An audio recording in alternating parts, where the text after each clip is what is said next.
ketika kita punya talent ya di passion kita, misal kita sebagai pelukis atau drawing atau yang lain, atau pemusik atau yang lain, itu kadang-kadang itu masih terkalahkan dengan konsep orang lain atau doktrin dari luar. Semisal kamu belum bisa dibilang bekerja ketika kamu belum mempunyai seragam.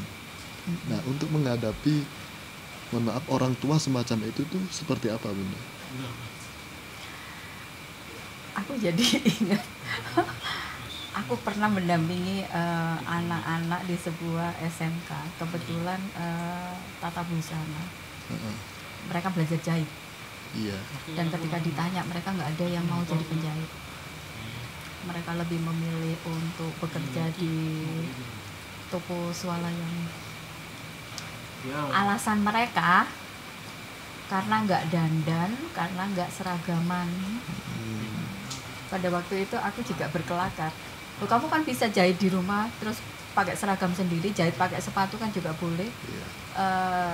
Jahit di rumah tapi dandan kan juga boleh. Nah, ini yang harus dipatahkan gitu.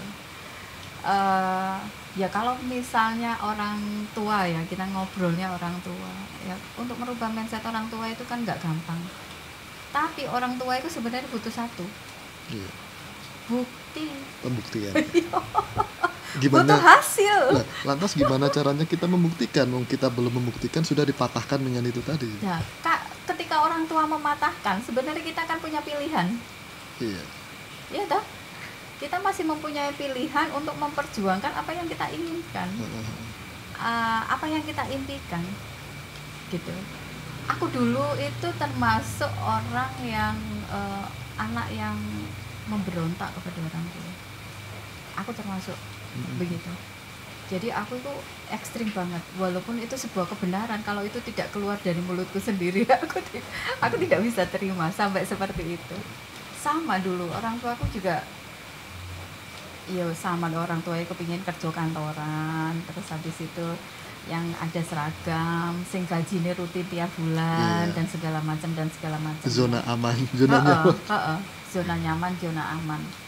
Tapi waktu itu aku juga sempat berontak, karena ketika kita jadi pegawai ya kita tidak merdeka atas diri kita sendiri. Bener. Gitu. Jadi rezeki kita yuk kayak ditaker gitu. Ditakar oleh perusahaan. Nah, waktu itu ya aku sempat ribut juga sama orang tuaku, tapi aku kekeh dengan pilihanku. Dan satu sebenarnya orang tua itu mong butuh bukti, tapi ya ojo suwi-suwi gitu. Karena pada fase itu pasti ada penolakan dari orang tua, ya pasti nanti ada gesekan dan segala macam. Tapi itu kesempatanmu untuk membuktikan dirimu bahwa apa yang menjadi pilihanmu itu adalah yang terbaik. Dan kamu harus kasih bukti kesuksesan kepada orang tuamu. Biar akhirnya orang tua itu mikir, oh iya, ternyata benar. Nah, kita tidak bisa membuktikan, akhirnya ngene lho, dikandani kok wis enak dadi pegawai wae, bayarane wis pasti. Benulan oleh bayaran, nah gitu loh. Jadi PR terbesar itu adalah buktikan bahwa pilihanmu itu benar. Benar. Kayak semisal kita ya, kita itu kerja aja duduk di depan komputer, tidak punya seragam, ya kan? Terus main jalan aja, itu masih ada orang yang nanya, kerjaanmu itu apa? Oh, itu ya podo kayak kerja aku. apa? Padahal kita juga setiap hari meskipun di rumah duduk itu ya kerja itu. Itu podo, aku juga gitu. Oke, next. Ini kan ada salah satu artis yang menjadi role model, Bunda. Sebagai role model orang tajir dan kaya. Ini ada Raffi Ahmad ya kan yang menjadi role model. Menurut pembacaan Bunda, apa yang membuat Raffi bisa berada pada karir terbaiknya saat ini? Kebetulan aku lumayan mengikuti Raffi. Yeah. Dan anakku itu selalu bukan tak kait-kaitkan ya. Aku selalu bilang, contoh itu Raffi Ahmad. Raffi Ahmad itu bisa sesukses itu ya. Coba dilihat. For example ya. kilas baliknya, bagaimana dia berjuang ketika bapaknya meninggal, dia usia masih belasan tahun. Dia berjuang sendirian di Jakarta, ya, memperjuangkan mimpinya untuk bisa mengambil alih tanggung jawab almarhumah bapaknya, ya. Terus dia bertanggung jawab atas ibunya, bertanggung jawab atas adik-adiknya, semua, ya, bahkan sampai hari ini, ya. Terus habis itu dia juga suka membantu banyak orang, dan dia itu bakti banget sama ibunya, sama neneknya. Kebetulan neneknya sakit ya, sama neneknya sama ibunya, amiknya itu ya, betul. Dan dia sangat bertanggung jawab atas perempuan-perempuan yang ada di dalam hidupnya. Ya toh, laki-laki itu sebenarnya kan dia punya tanggung jawab kepada ibunya, itu mutlak ya, tanggung jawab penuh. Laki-laki even dia sudah menikah, tapi dia masih bertanggung jawab mutlak atas ibunya, atas saudara-saudara perempuannya, ya kan? Dan itu benar-benar dipegang oleh Raffi, menjadi konsep hidupnya seperti itu. Jadi kalau melihat Raffi hari ini dia bisa seperti itu, coba kalian lihat ke belakang, tarik ke belakang, bagaimana dia berjuang di usia belasan untuk menggantikan peran ayahnya, bagaimana dia berjuang untuk bisa memenuhi kebutuhan ibunya dan adik-adik perempuannya. Masih ada neneknya, dan dia juga ringan tangan membantu teman-temannya.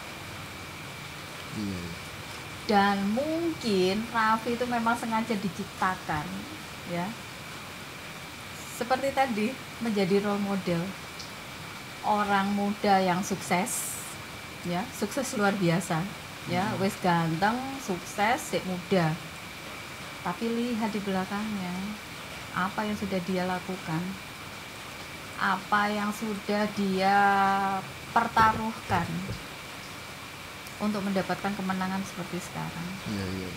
Jadi semua itu tidak mungkin terjadi without perjuangan ya. Ya iya, semua itu harus diperjuangkan. Harus ada tindakan konkret. Harus ada nilai tukar. Nilai tukar ya. Benar-benar. Semua. Oke, next Bunda. Bagaimana cara memancing rezeki? Kan katanya pada teori harus memperbesar, umpamanya itu penjelasan bagaimana Bunda? Iya. Bagaimana cara memancing rezeki? Memancing rezeki. Wes iku, cara memancing rezeki. Ada perumpamaan supaya dimudahkan ya. Iya. Supaya dimudahkan. Oke. Cara memancing rezeki, banyakin bersyukur. Ya, kalau masih ada orang tua, berbaktilah kepada orang tuamu. Ya, itu utama. Ya. Habis itu banyakin nolong orang. Ya, karena semua yang terlempar itu kita masih bisa mengambil manfaatnya kembali. Jadi semua yang terlempar di semesta itu kita masih bisa ambil manfaatnya, ambil balik manfaatnya, gitu. Terus ya itu tadi, jangan pernah merasa bahwa oh iki karena aku, gitu loh. Kan kebanyakan orang, oh iki sukses semata-mata karena perjuanganku, iki sukses karena aku pintar, iki sukses karena aku begini begitu. Enggak. Keakuan itu harus dibuang jauh-jauh iya. Ya. Iki sukses karena berkat dari Tuhan. Iki suksesku ya, Tuhan kasih kemudahan ke aku. Ya, bisa jadi sebagai jalan ya, atau sebagai kepanjangan tangan Tuhan untuk membantu lebih banyak orang. Jadi makanya kan gini tuh, ada yang bilang ketika kamu itu menginginkan hidup yang berkelimpahan, ya udah banyakin belanja. Belanja itu dalam artian boleh diomong amal, jariah dan segala macam. Tapi lebih banyak dilempar ke semesta. Ketika kamu lebih banyak dilempar ke semesta, menjadi jalan berkat untuk lebih banyak orang, orang-orang yang kamu tolong itu ya, dia akan mengucapkan syukur kepada Tuhan ya, dan itu akan menjadi vibrasi yang baik untuk kembali ke kita ya. Jadi kan cara kerja vibrasi itu ibaratnya begini, oke, kita punya wadah ya, baskom lah, kasih air, habis itu tunggu sampai tenang. Setelah itu bisa dimasukin batu atau apa, atau bisa didudul di tengah-tengah baskom itu air ya. Kan biasanya ada riak gelombang tuh, ya kan? Buletan itu gelombang bulat itu pelan sampai mentok ke pinggir baskom, ya kan? Sesudah mentok kan balik lagi ya. Nah, kamu perhatikan ketika dia jalan ke ujung baskom, mentok terus balik, gelombang baliknya ini lebih besar daripada gelombang ketika dia ke arah pinggir baskom. Itu cara kerja vibrasi. Logis. Dan itu bisa diaplikasikan. Makanya kenapa udah perbanyak lempar ke semesta. Oke. Bisa dimengerti. Oke, Bun. Kenapa goal setting harus ada pertukaran energi segala, Bun? Tolong kasih penjelasan ke teman-teman pemirsa. Oke. Aku juga mendapatkan pertanyaan banyak. Terapi kenapa kok bayar? Iya. Ya iyalah. Maksudnya begini. Pertama, kecenderungan manusia itu dia akan meremehkan ketika dia tidak memberikan effort yang layak. Jadi ya, ketika dimudahkan, oke, pelatihan gratis, oke, ini gratis, karena dia tidak merasa harus mengeluarkan sesuatu, harus mengorbankan sesuatu untuk mendapatkan itu, akhirnya dia tidak punya rasa tanggung jawab. Benar. Tanggung jawab terhadap dirinya sendiri dan tanggung jawab kepada yang memberikan ilmu. Ya kan? Benar. Itu yang pertama. Terus yang kedua, aku pernah cerita juga kan, di dunia ini sejatinya tidak ada yang gratis. Semua itu berbayar. Tinggal pilihanmu itu mau prabayar atau pasca bayar. Ketika kamu menganggap bahwa oke, hari ini aku dapat gratis, itu kamu harus hati-hati, karena suatu saat kamu pasti akan membayar dengan cara yang tidak kamu sangka-sangka.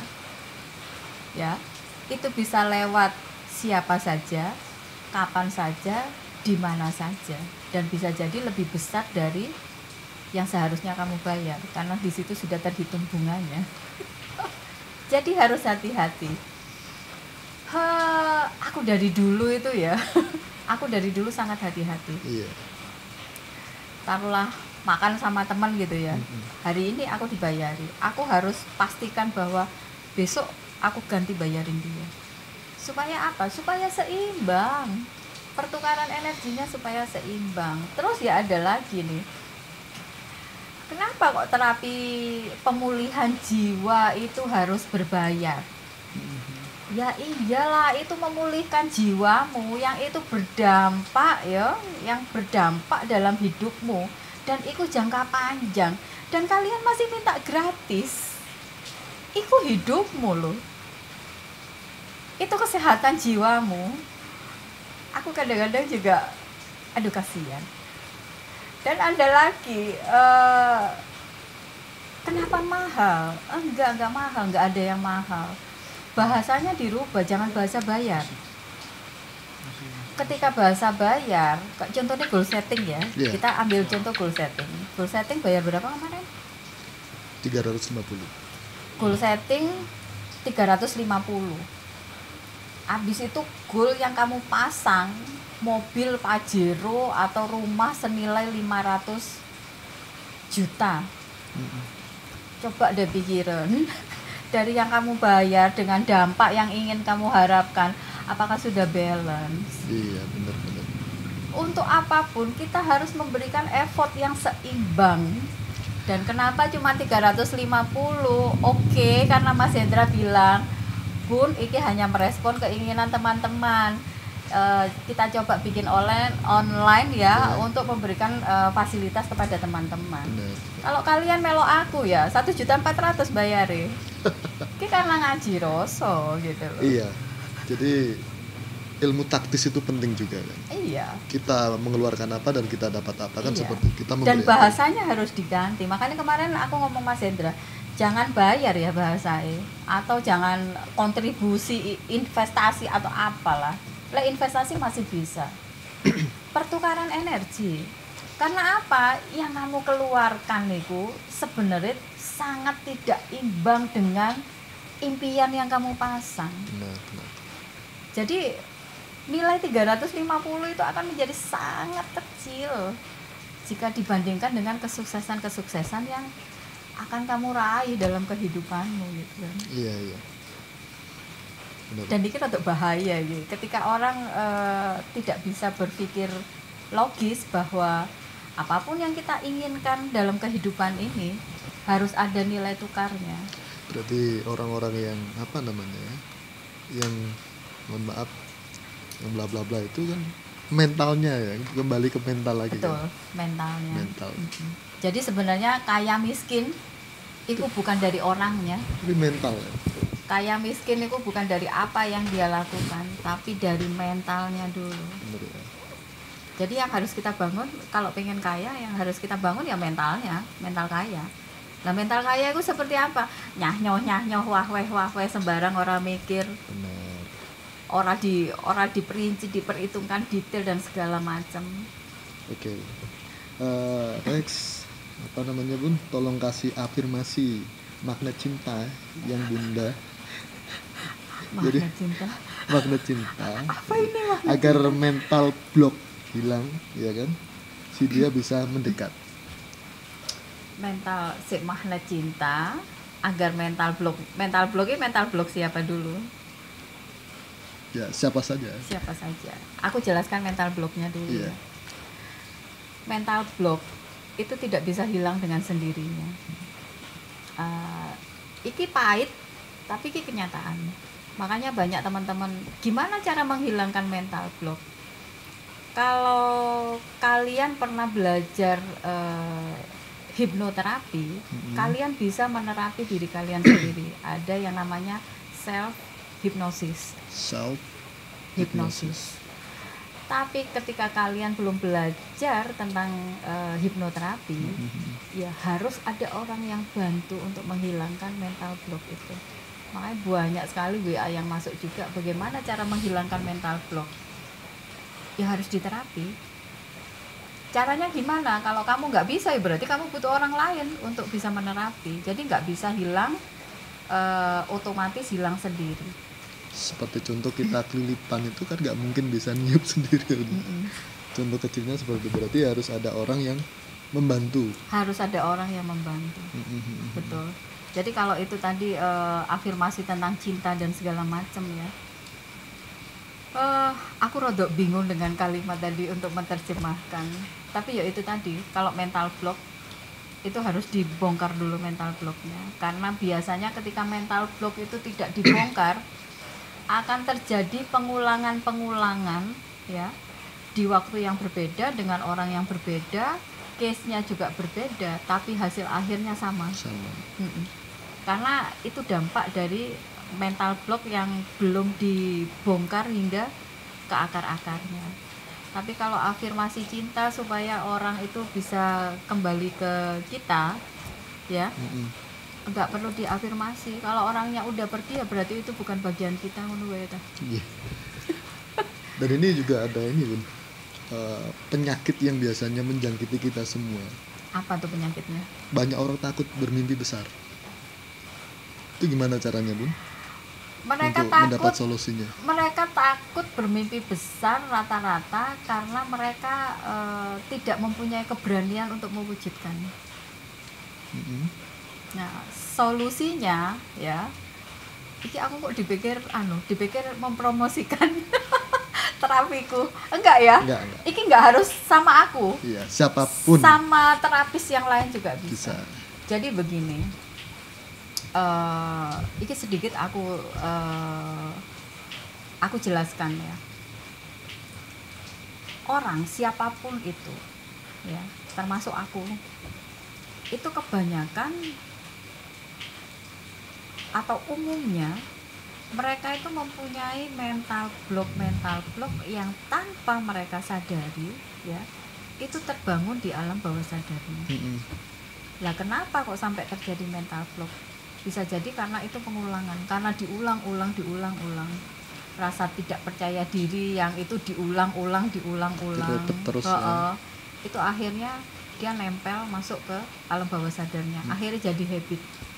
Jadi melakukan apapun itu ora tahu tutup. Terus kebanyakan, ya, kita itu ke-trigger oleh satu kejadian yang seolah-olah itu tidak menjadi masalah atau sudah kita maafkan, ya, atau mungkin kita abaikan. Iya. Tapi sebenarnya rasanya nancep pada saat kejadian itu. Rasanya nancep sehingga itu masuk di dalam alam bawah sadarnya, menjadi luka batin, kadang-kadang menjadi trauma juga, entah itu trauma kecil, trauma besar. Itu pentingnya kesehatan jiwa. Pentingnya terapi pemulihan jiwa, pentingnya cara untuk menyelesaikan segala mental block dan trauma-trauma atau segala bonding-bonding yang ada di alam bawah sadar kita, karena itu sangat mempengaruhi kehidupan kita sekarang dan masa yang akan datang. Jadi kenapa aku sarankan ketika rata-rata kan keluhannya itu rezeki seret, ya. Benar. Rata-rata keluhannya rezeki seret. Ya coba sembuhkan dulu jiwamu. Ada bahasa seperti ini. Wong awak dhewe anake wong tani wae, apa sing aneh-aneh. Itu juga mental block. Rata-rata kan seperti itu. Itu juga mental block. Jadi dia sudah membuli dirinya sendiri sebelum berjalan. Dia sudah membangun tembok kemustahilan di dalam alam bawah sadarnya. Iya. Dan itu harus dipulihkan. Caranya yaitu tadi, membersihkan segala trauma, luka batin, dan rasa-rasa yang tidak memberdayakanmu sampai hari ini. Dan satu-satunya jalan di terapi. Kalau misalnya tidak bisa menerapi diri sendiri, ya berarti membutuhkan bantuan orang lain. Dan itu nggak hanya aku, ya, terapis di Indonesia banyak banget gitu. Iya. Nggak hanya aku doang, yang lain itu juga bisa. Bebas. Oke, Bun. Yang Bunda pahami terkait hukum rahasia atau law of attraction itu apa, Bu? Ya sama sebenarnya.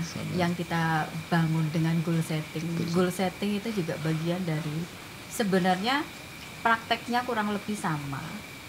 Cuman orang itu kan akhirnya membangun branding baru.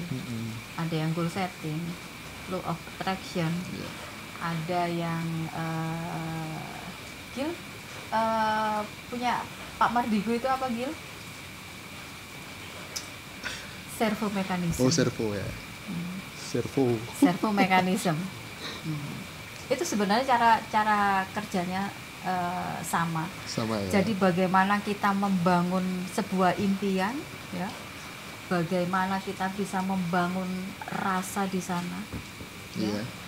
Itu sebagai pancingan, ya, supaya setiap langkah gerak atau movement kita itu akan mengerucut ke semua yang kita inginkan dalam kehidupan ini. Gitu. Jadi memang kita kayak gini loh, kita sebarkan, ya. Itu kan kita menyebarkan mantra, menyebarkan rasa, membangun impian. Itu semua kan kita bangun semua, habis itu kita sebarkan ke semesta. Virus positif. Dengan harapan supaya semesta itu bisa merespon, ya. Semesta bisa merespon dan bisa membantu untuk mewujudkannya.